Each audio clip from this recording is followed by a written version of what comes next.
how much is too much, right? Irradiation for us. So that's the question that I'll be addressing.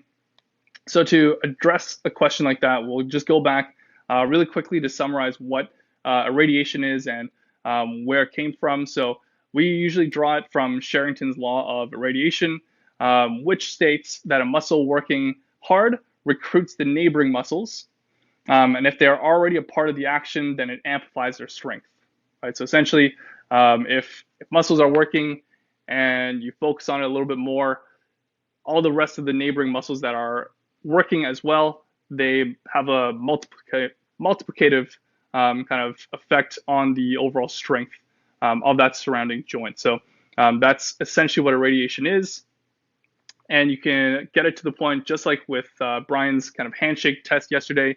That was the whole point of the steps in the procedures, because the more joints and the more pieces that you can activate, you're building up those neighboring and coupling effects, right? So the more that you build up from your feet all the way up to your knees, your hips, your core, your lats, elbow, into the wrist, and then finally into your hands, the more of those pieces that you can recruit and bring together, the stronger your final product is going to be.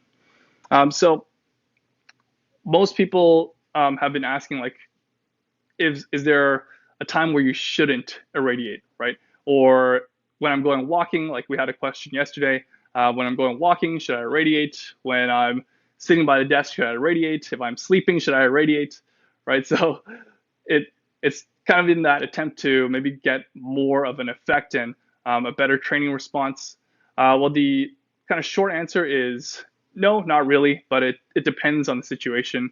And you have to know and understand what your goals are, and what you're working on at that certain moment.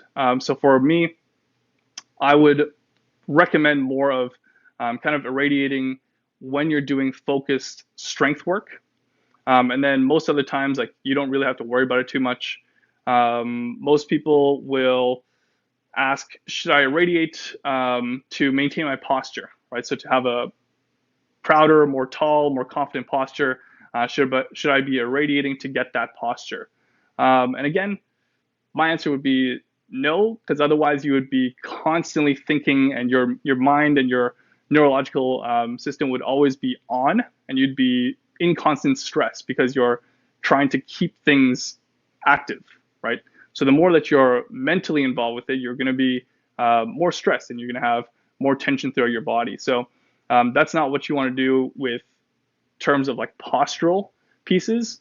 To have better posture, when you're doing your strength training, just train the muscle groups that are involved with this specific posture that you want to have, right?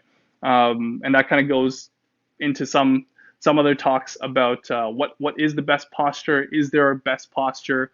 I don't think there is. If you're in one position for too long, it's not good, regardless of if it's standing tall.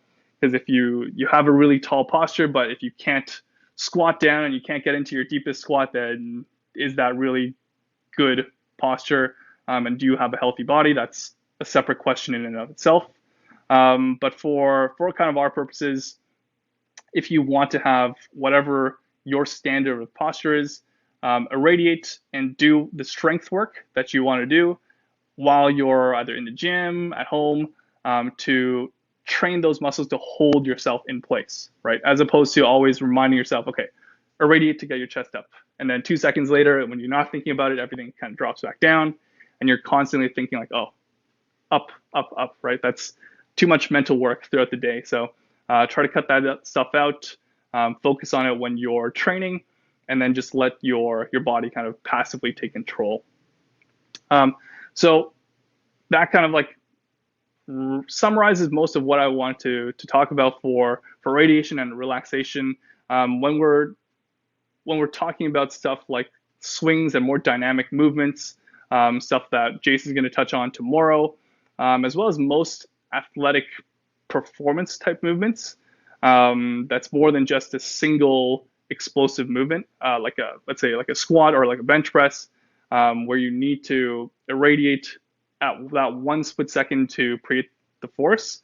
But if you're even like shooting a basketball, if you're kicking, if you're throwing a punch, if you're dancing, you can't have that constant 100% tension because everything just looks stiff, right? And then you won't be able to generate the speed properly, right? You might have a lot of strength, but is that what you need at that certain point? So that's the type of stuff that we'll be playing around with Jason. That's what you'll look on for tomorrow with the swing.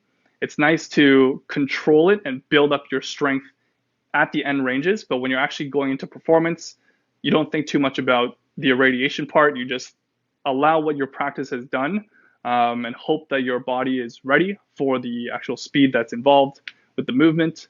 So again, it's kind of like that flow state that I've touched on before as well, where once you're in it and you're performing, you're not really thinking too much about it anymore. You're just allowing your body to perform. So that's my little talk about irradiation and relaxation and knowing kind of when to let go, when to stay irradiated.